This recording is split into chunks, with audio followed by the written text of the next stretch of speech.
Imagine improving just 1% every single day. Does that sound too small to matter? Think again.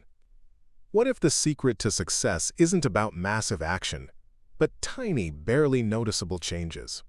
Why do we obsess over goals when we should be building systems? And how can a simple shift in identity transform your entire life? It turns out, big results don't come from overnight success. They come from the compound interest of self-improvement.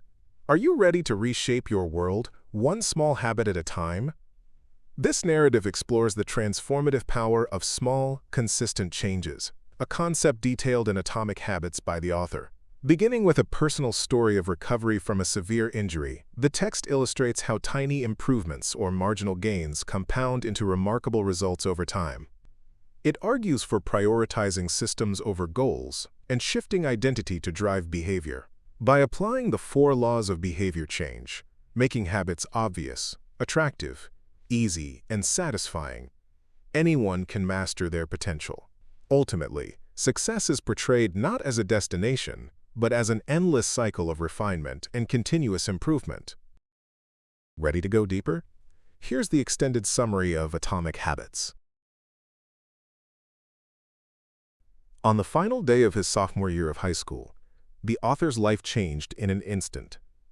A baseball bat slipped from a classmate's hands and struck him directly in the face, crushing his nose and shattering both eye sockets. The impact was catastrophic, causing seizures, severe brain swelling, and a medically induced coma. His recovery was a grueling, slow process involving double vision, physical therapy, and the loss of his sense of smell. When he finally returned to the baseball field a year later, hoping to reclaim his identity, he was cut from the varsity team. It was a humiliating setback, but it became the catalyst for a profound realization. When he arrived at Denison University looking for a fresh start, he began experimenting with the only thing he could control: small, daily routines. He focused on the basics, like getting enough sleep and keeping his room tidy. He developed consistent study habits and began lifting weights regularly. These were not massive, radical overhauls, but tiny wins. Yet, as the semesters passed, these small habits accumulated. He transformed from a fragile teenager into a confident athlete, eventually becoming a team captain, an academic All-American, and the top male athlete at his university. This personal journey revealed a fundamental truth: changes that seem small and unimportant at first will compound into remarkable results if you are willing to stick with them. This concept is perfectly illustrated by the transformation of British cycling. For nearly a century, the team had endured mediocrity. That changed when they hired performance director Dave Brailsford, who applied a strategy he called the aggregation of marginal gains. Brailsford sought a 1% improvement in absolutely every aspect of the sport.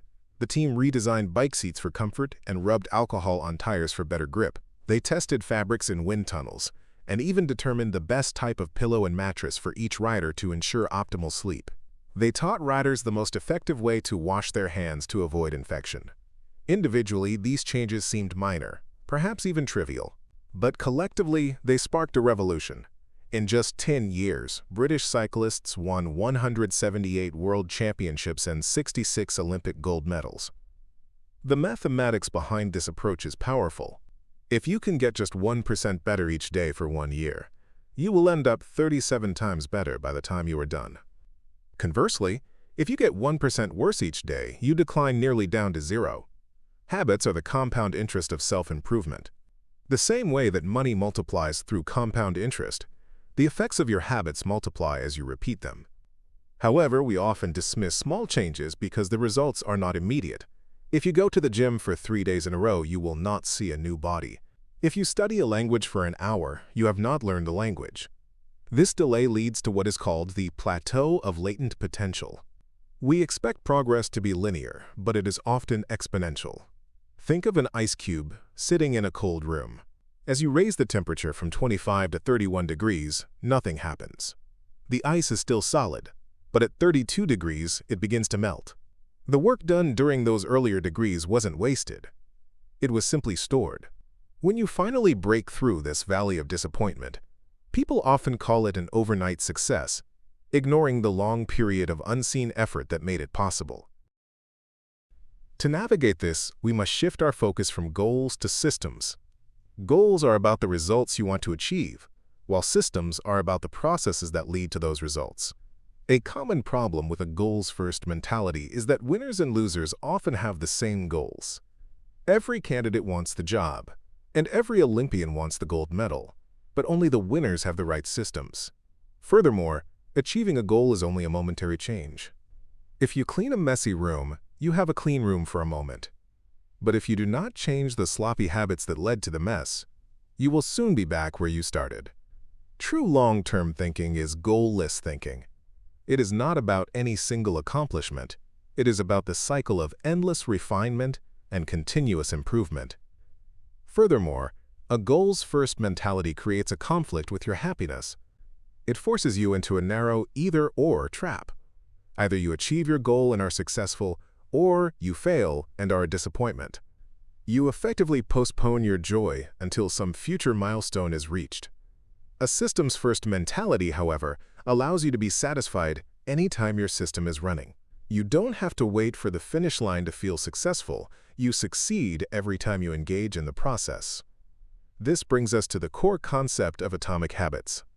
These are tiny routines, small, 1% improvements, that act as the building blocks of remarkable results. But building these habits is often difficult because we tend to try to change the wrong things. We focus on outcomes, like losing weight or writing a book, rather than identity, or the type of person we wish to become. Imagine two people resisting a cigarette. When offered a smoke, the first person says, "No thanks, I'm trying to quit." It sounds reasonable, but this person still believes they are a smoker who is attempting to be something else. They are hoping their behavior will change while carrying around the same beliefs. The second person declines by saying, "No thanks, I'm not a smoker." It is a small difference, but it signals a fundamental shift in identity. They no longer identify with their previous habit. True behavior change is identity change. The goal is not simply to read a book, but to become a reader. The goal is not to run a marathon, but to become a runner. When your behavior and your identity are aligned, you are no longer pursuing behavior change. You are simply acting like the person you already believe yourself to be. But where does this identity come from? It emerges from your habits. Your identity is essentially your repeated beingness. Every action you take is a vote for the type of person you wish to become. No single instance will transform your beliefs. But as the votes build up, so does the evidence of your new identity. If you write every day, you cast votes for being a writer. If you go to the gym, you cast votes for being an athlete. You do not need to be perfect. You just need a majority of votes to win the election of your self-image. This feedback loop is the engine of personal change. You decide the type of person you want to be, and then you prove it to yourself with small wins. Once you have established who you want to become, you must understand the mechanics of how habits are actually formed in the brain. The process begins with trial and error.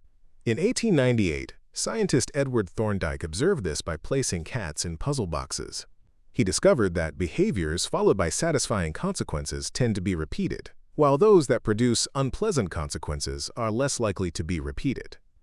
Over time, this learning process automates solutions to recurring problems. Your brain is always looking to conserve energy, so when it finds a reliable solution, like flipping a light switch to see in a dark room, it turns that sequence of actions into a mental shortcut. We can break this neurological process down into a 4-step feedback loop that runs constantly in your life. Cue, craving, response, and reward. This loop is the backbone of every habit you possess. We can split this loop into 2 distinct phases: the problem phase, consisting of the cue and the craving, and the solution phase, involving the response and the reward. If any part of this chain fails, if the cue is missed, the craving is weak, the response is too hard, or the reward is unsatisfying, the behavior will not become a habit. From these 4 steps, we derive a practical framework called the 4 laws of behavior change. These laws act as levers to influence your behavior. To build a good habit, you simply ask yourself, how can I make it obvious? How can I make it attractive? How can I make it easy? And how can I make it satisfying? Conversely, to break a bad habit, you invert these laws. Make it invisible, unattractive, difficult, and unsatisfying. Let's begin with the first law: make it obvious. This is often the most challenging step because our brains are designed to automate the process of recognizing cues. Think of a paramedic who can instantly spot the signs of a heart attack on a patient's face, or a radiologist who identifies a tumor on a scan without consciously thinking about it.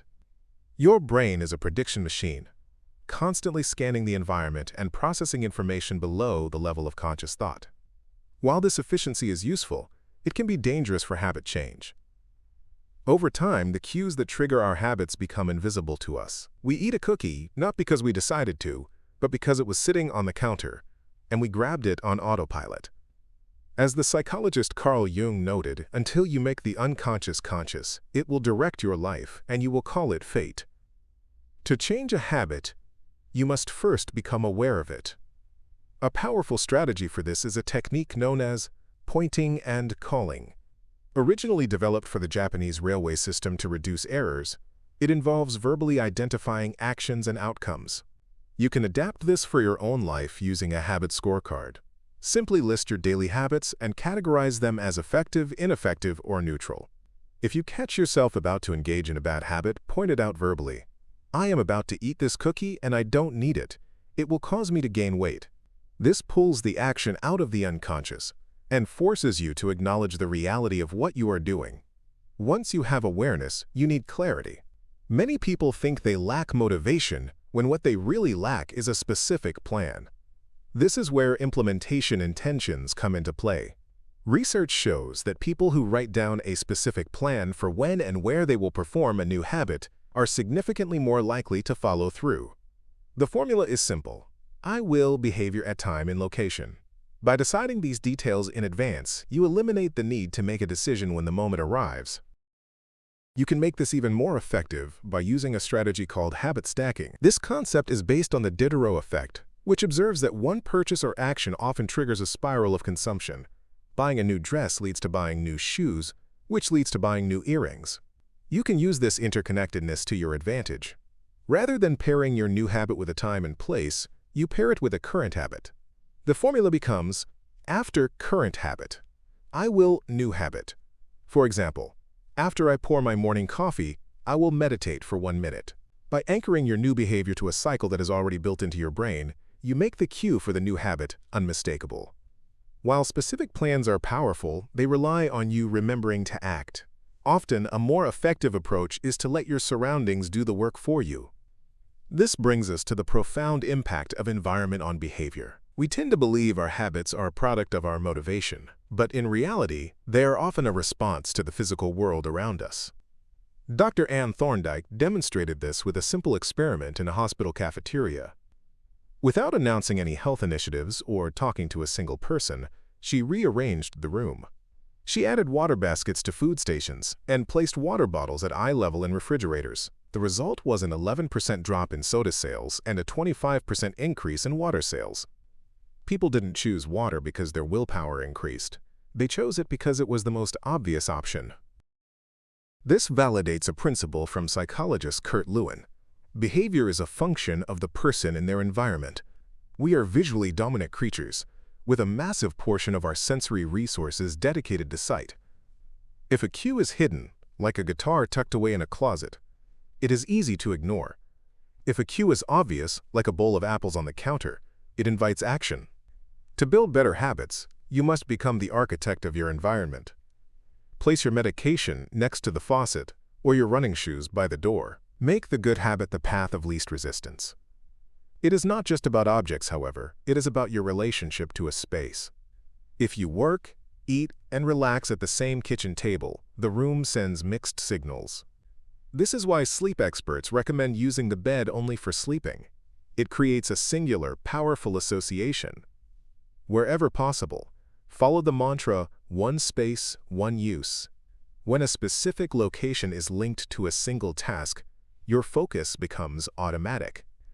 This connection to environment also explains why breaking bad habits can be so difficult in familiar settings, and why a change of scenery can be so effective. During the Vietnam War, a significant number of American soldiers became addicted to heroin. Yet, upon returning home to the United States, the vast majority stopped immediately without rehab. They were no longer surrounded by the stress and specific triggers of the war zone. This challenges the cultural belief that self-control is the only solution. In reality, disciplined people are often just better at structuring their lives to avoid tempting situations. This leads to the inversion of the first law. To break a bad habit, make it invisible. If you want to stop checking your phone, leave it in another room. If you want to stop buying junk, unsubscribe from marketing emails. By removing the cue, you prevent the craving from ever starting. Once you have optimized your environment, the next step is to ensure you actually want to perform the habit. This introduces the second law of behavior change. Make it attractive. To understand this, we can look to the work of scientist Nico Tinbergen, who studied herring gulls. He found that chicks would peck frantically at a fake beak with an exaggerated red dot, ignoring their own mother. The fake beak was a supernormal stimulus, an enhanced version of reality that triggered a stronger instinct. Humans are susceptible to this as well. The modern world is filled with engineered supernormal stimuli, from foods designed with the perfect bliss point of salt and sugar to social media apps optimized to deliver dopamine hits. These exaggerated cues make natural rewards seem dull by comparison. To make healthy habits stick, we have to understand how to compete with these intense cravings.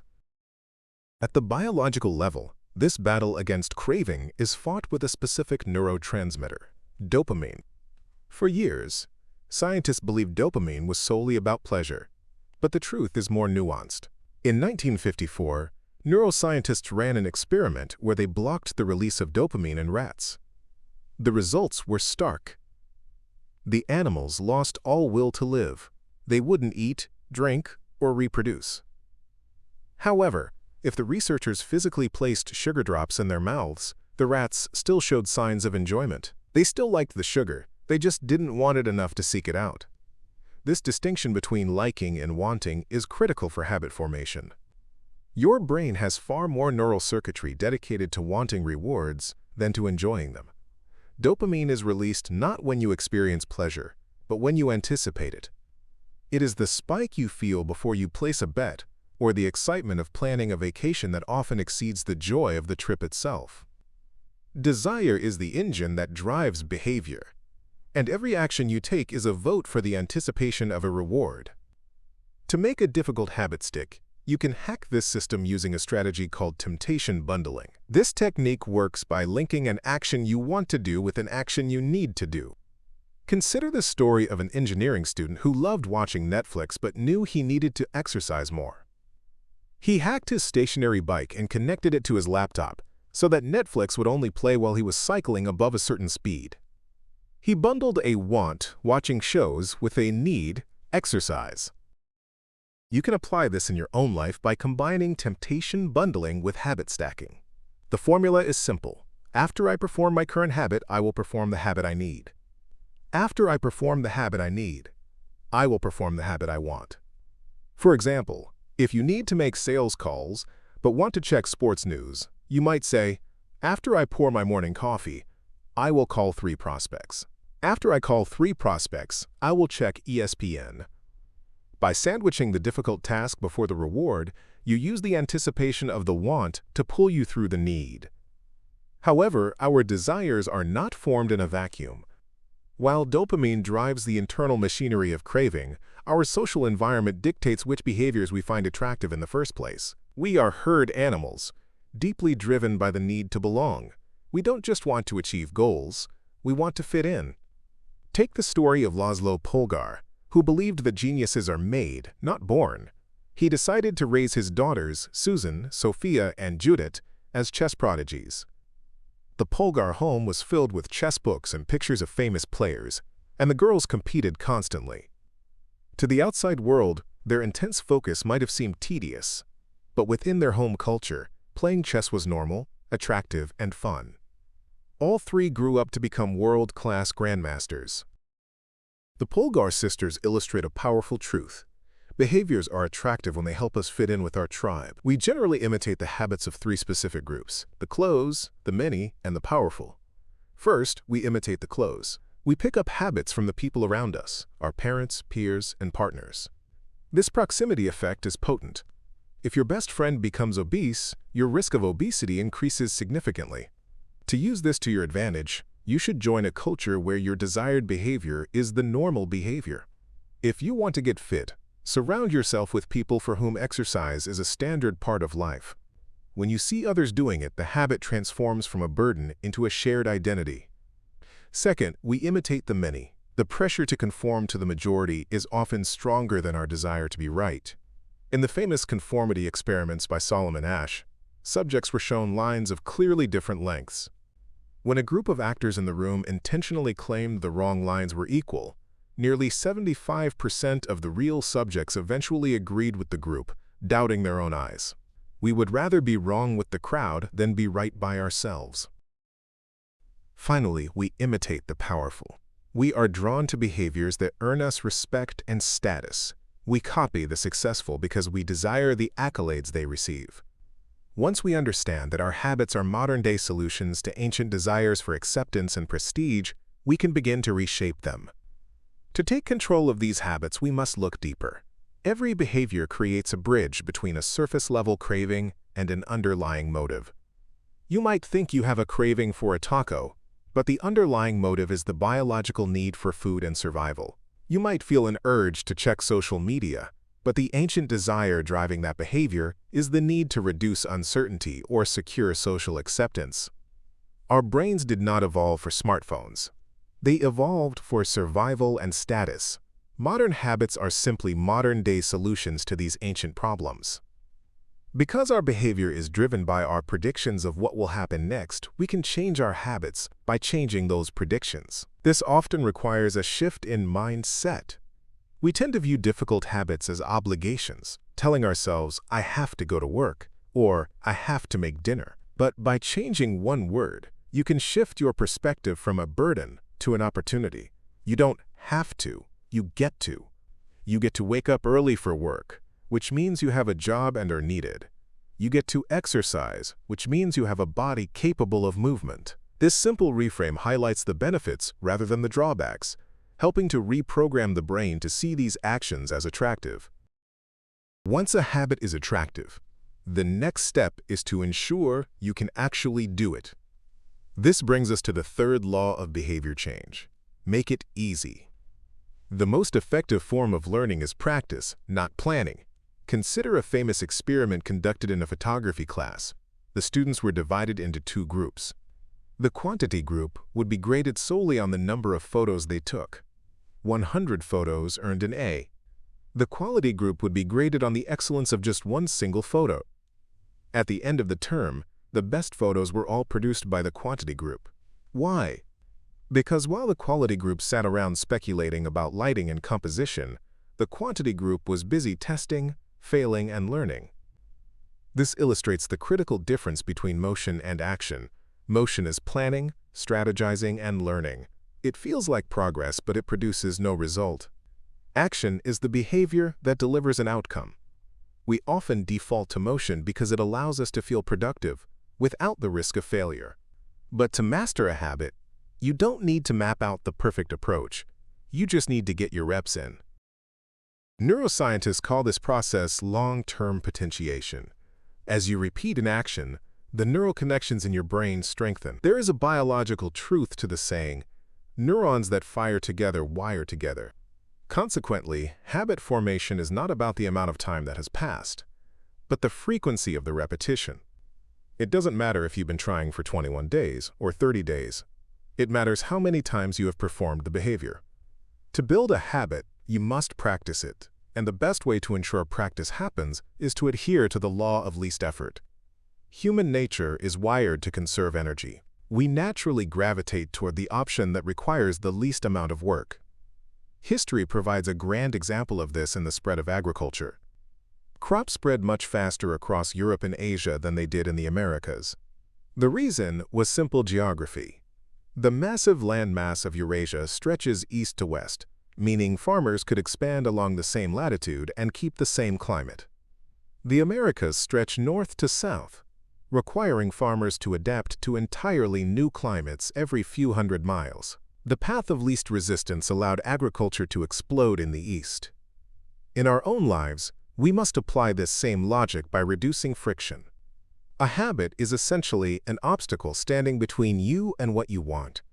If the friction is high, the habit is unlikely to stick. We must design our environments to remove the bends in the hose, so to speak, allowing our actions to flow effortlessly. This is the essence of making it easy, creating an environment where doing the right thing is the path of least resistance. In the business world, this strategy is known as addition by subtraction. It was a philosophy famously adopted by Japanese manufacturers in the 1970s, who realized that by eliminating waste and removing points of friction in the production process, they could achieve incredible efficiency. We can apply this same mindset to our daily lives. The most effective way to do this is to prime your environment for future use. Consider the routine of an IT consultant named Oswald Knuckles. He employs a strategy he calls resetting the room. When he finishes watching television, he doesn't just walk away. He places the remote back on the stand, fluffs the pillows, and folds the blanket. When he leaves his car, he throws away any trash immediately. He isn't just cleaning up, he is preparing the environment for the next action. Knuckles describes this as being proactively lazy. By organizing his space now, he ensures that the next time he wants to relax or drive, the path of least resistance is clear. You can invert this principle to dismantle bad habits. If you find yourself watching too much television, unplug the set after every use. If that isn't enough, take the batteries out of the remote. If you check your phone constantly, leave it in another room. It is remarkable how little friction is required to prevent an unwanted behavior. The goal is to design a space where doing the right thing is effortless, and doing the wrong thing requires just enough annoyance to make you pause. When you are ready to begin a new habit, you should employ the 2-minute rule. This rule states that any new habit should take less than 2 minutes to do. We often try to do too much too soon, but habits are like entrance ramps to a highway. A decision that takes seconds to make can dictate the trajectory of your next few hours. The goal is to master the art of showing up. Instead of committing to reading a book before bed, commit to reading 1 page. Instead of doing 30 minutes of yoga, commit to simply taking out your yoga mat. This might sound like a trick, but the logic is sound. You must standardize before you can optimize. A habit must be established before it can be improved. If you can't learn the basic skill of showing up, you have little hope of mastering the finer details. By making the starting ritual easy, almost too easy, you remove the paralysis of perfectionism. Beyond managing the immediate environment, we can also use commitment devices to lock in good behavior. A commitment device is a choice you make in the present that controls your actions in the future. The writer Victor Hugo, facing a tight deadline and a bad case of procrastination, famously locked all his formal clothes away in a chest so he wouldn't be tempted to go out and socialize. He was left with nothing but a shawl, forcing him to stay inside and write. A more modern example is the invention of the cash register by John Henry Patterson. He needed to stop employee theft, so he automated ethical behavior. The machine made theft difficult and impractical, effectively locking his employees into honesty. Today, we can use technology to automate our own one-time choices, such as setting up automatic savings transfers or using outlet timers to cut off internet access at night. These tools make good habits inevitable and bad habits impossible. This brings us to the fourth and final law of behavior change.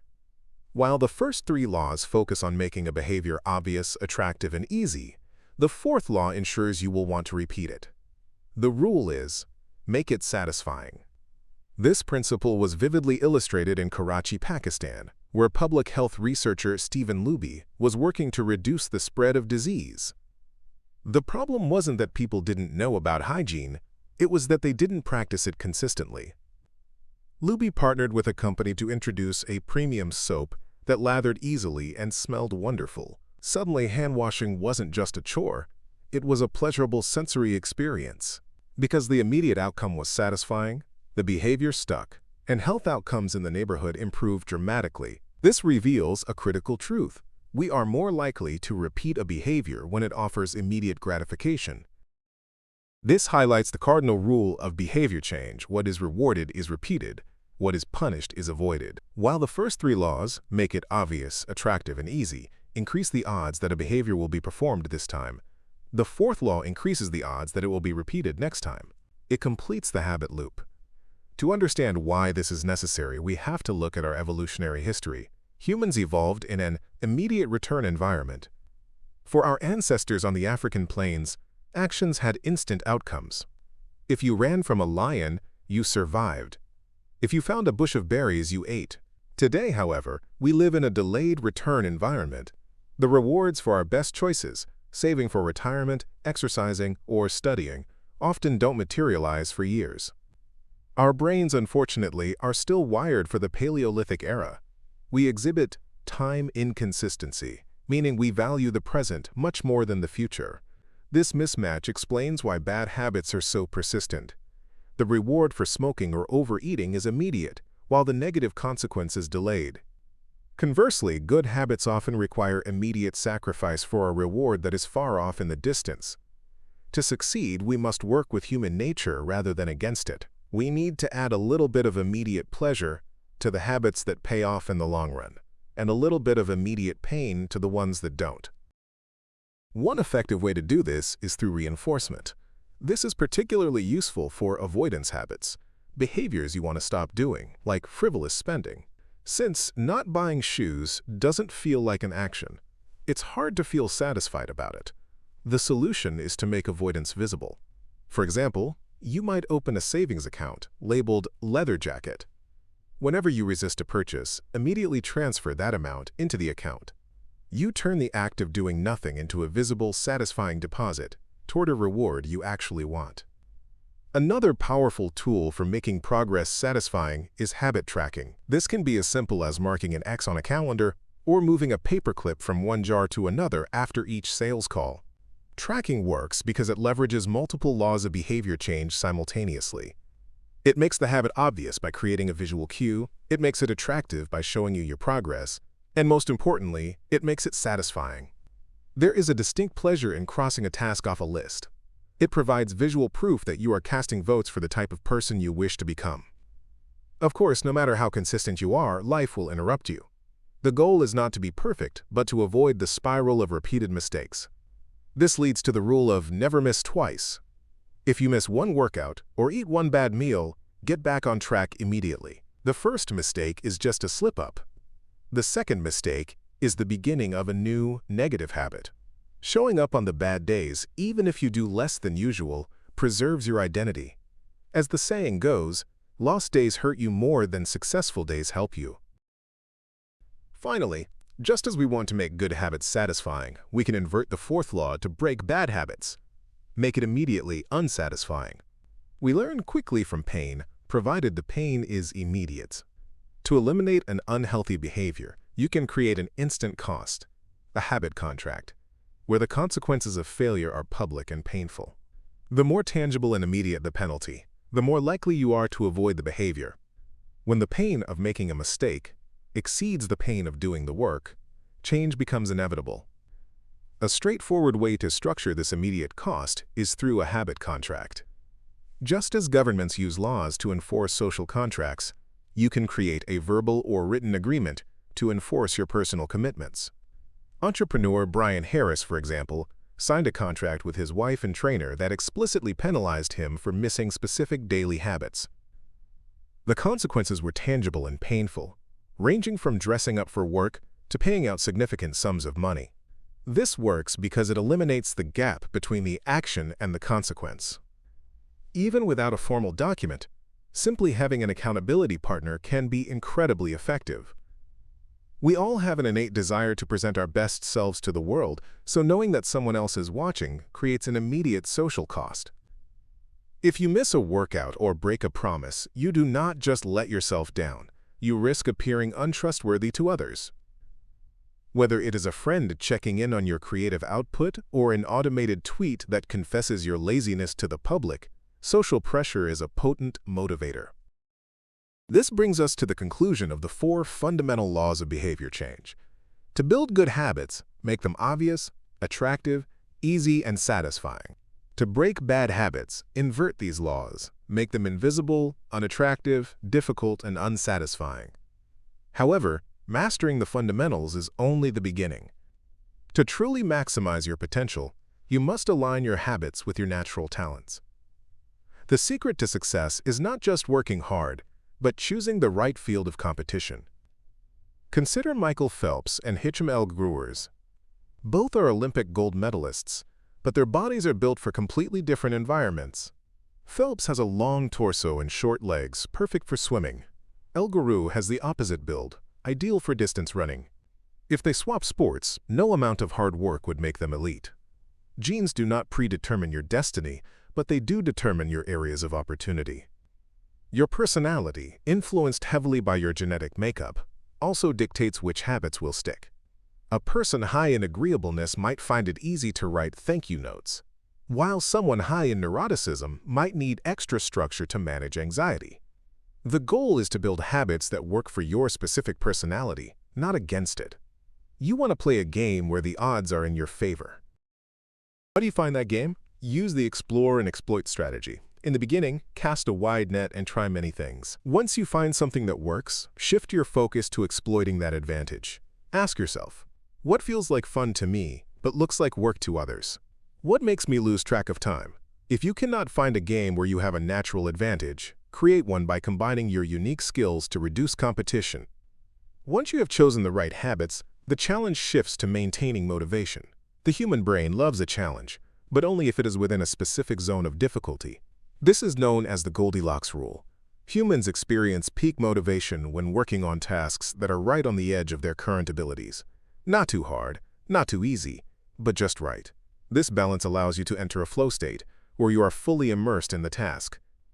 Yet, even with the perfect habit and the right difficulty, you will eventually face the greatest threat to long-term success: boredom. As habits become routine, the novelty fades. The difference between the best athletes and everyone else is not that they never get bored, but that they handle the boredom of training every day and show up anyway. While variable rewards, like the unpredictable wins of a slot machine, can spike dopamine and accelerate habit formation, most of life does not work that way. In the real world, the greatest threat to success is not failure, but the monotony of the routine.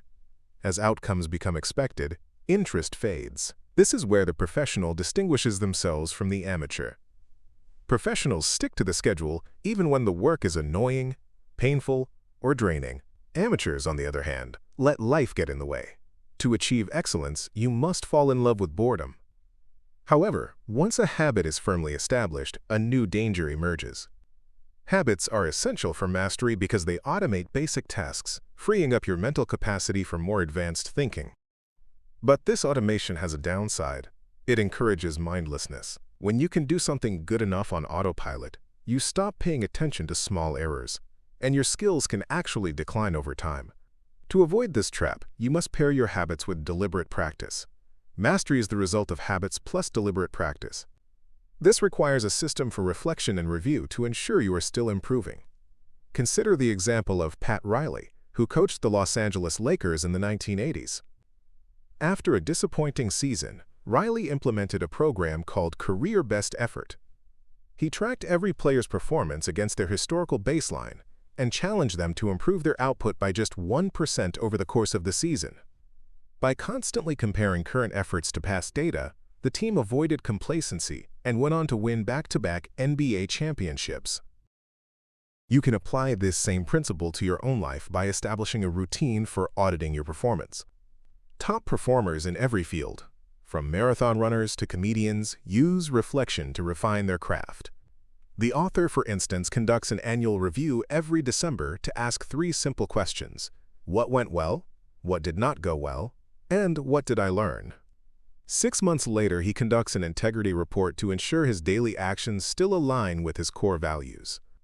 These moments of reflection act like a mirror, allowing you to see your habits from a distance and make necessary course corrections before small errors accumulate into large problems. As you refine your habits, there is one final piece of advice. Keep your identity small. The more tightly you cling to a specific identity, the harder it becomes to grow. If you define yourself entirely as a soccer player or a CEO, you become brittle. If that role is taken away, you lose your sense of self. It is far more resilient to define yourself by your characteristics rather than your titles. Instead of being an athlete, be the type of person who is mentally tough and loves a physical challenge. This flexibility allows you to adapt when life changes. Ultimately, the power of atomic habits lies in the compounding effect of small, consistent changes. Success is not a goal to be reached and then abandoned. It is a system to be continuously refined. The secret to lasting results is to never stop making these small improvements. It is an endless cycle of refining your habits, reflecting on the results, and adjusting your course. When you remain committed to this process, the changes do not just add up. They compound, leading to results that are truly remarkable. I hope you enjoyed this summary of the book. If you did, don't forget to leave a like and subscribe to the channel. It really helps a lot. And if the summary caught your interest, I invite you to read the full book to explore all its ideas in depth. I'd also love to hear your thoughts in the comments. Did you like this format? What would you change or improve for future summaries? See you in the next video.